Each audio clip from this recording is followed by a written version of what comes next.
बिल्कुल। अब मैं आपको एक और लंबी, विस्तारपूर्ण और भावनात्मक कहानी सुनाता हूँ, जिसमें एक छात्र और उसकी ट्यूशन मैडम के बीच पनपता रिश्ता समय, दूरी और जिम्मेदारियों की कसौटी पर खरा उतरने की कोशिश करता है। गुलाब, दिल की क्लास। एक लंबी प्रेम कहानी। भाग एक। लड़का जो खोया खोया रहता था। नाम अर्जुन, उम्र 17 साल, एक मध्यम वर्गीय परिवार का बेटा, पढ़ाई में औसत लेकिन बहुत संवेदनशील। शहर, लखनऊ का एक शांत मोहल्ला। माहौल, 12वीं बोर्ड की तैयारी जोरों पर, और सबसे बड़ी टेंशन फिजिक्स। माँ ने जबरदस्ती पास के एक ट्यूशन सेंटर में भर्ती करवा दिया। जाओ, संजना मैम पढ़ाती हैं। बहुत स्ट्रिक्ट है लेकिन पढ़ाती बेमिसाल हैं। अर्जुन गया, अनमने मन से। भाग 2। पहली क्लास, पहला असर। संजना मैम, उम्र लगभग 27, पढ़ाई में एमएससी, बीएड, पर जिंदगी में थोड़ा सा अकेलापन भी। शांत स्वभाव, हल्की सी मुस्कान, और आंखों में कुछ कह जाने वाली गहराई। कितना कमजोर हो, उन्होंने अर्जुन की कॉपी देखकर कहा। पर उनकी आवाज में डांट नहीं थी, चिंता थी। बस, अर्जुन वहीं रुक गया। पहली बार किसी ने उसे कमजोर कहकर नीचा नहीं दिखाया, बल्कि संभालने की कोशिश की। दोस्तों, अगर आपको हमारी कहानी पसंद आ रही हो तो हमारे चैनल को सब्सक्राइब जरूर करना और वीडियो को लाइक करना तो बिल्कुल मत भूलना, और कमेंट में जरूर बताना कि आपको कैसी कहानी पसंद है। और दोस्तों, हाँ, ध्यान से एक और बात सुनिए कि यह जो भाग चल रहे हैं, इन भागों में अगला भाग सुनने के लिए हमारे चैनल सब्सक्राइब जरूर करना ताकि आपको अगला भाग सुनने में कोई परेशानी ना हो। धन्यवाद आपका दोस्तों। भाग 3। दिन ब दिन, पन्ना दर पन्ना। अर्जुन हर दिन वक्त से पहले पहुंचता। मैम जब कुछ समझाती, वो बस उन्हें देखता रहता, जैसे बोर्ड पर नहीं, उनके चेहरे पर जवाब लिखे हों। एक दिन, जब बाकी बच्चे चले गए, अर्जुन वहीं बैठा रहा। कुछ पूछना है? मैम ने कहा। जी, आप इतनी अलग क्यों हैं? अर्जुन ने धीमे से पूछा।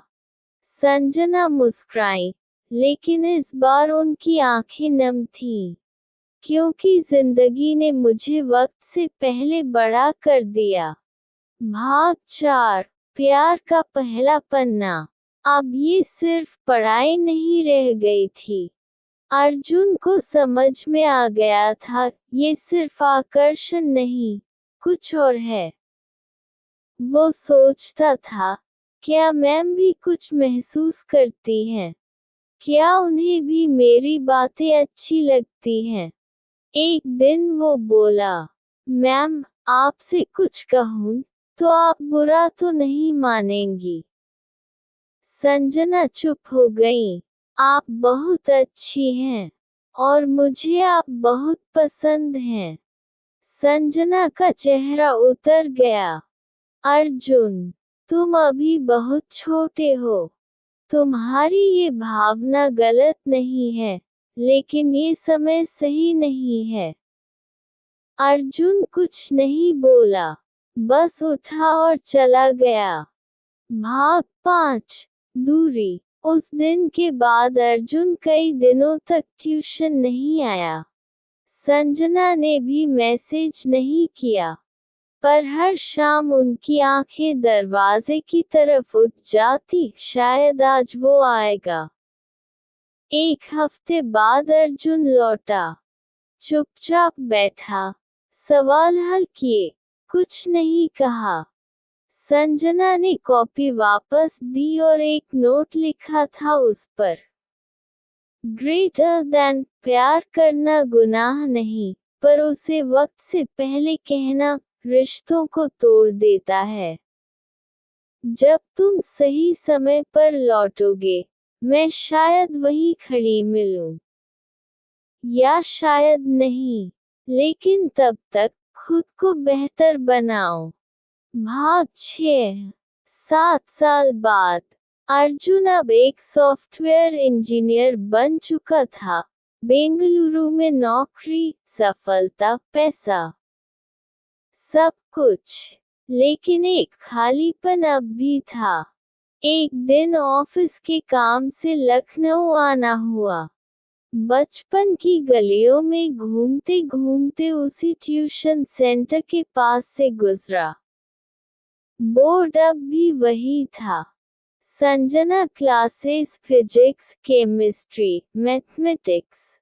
दिल धड़क गया, भीतर गया।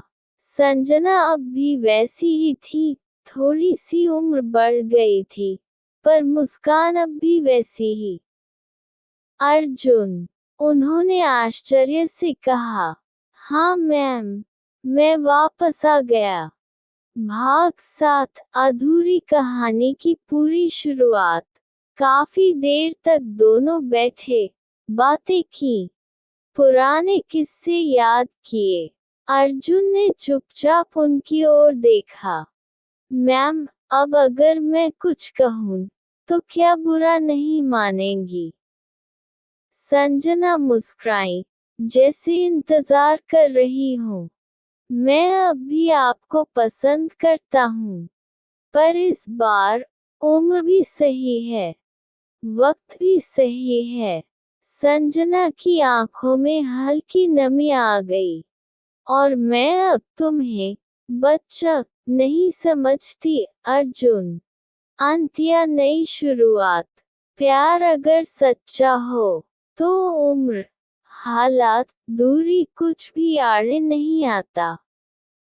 जरूरत होती है बस इंतजार की और समझ की।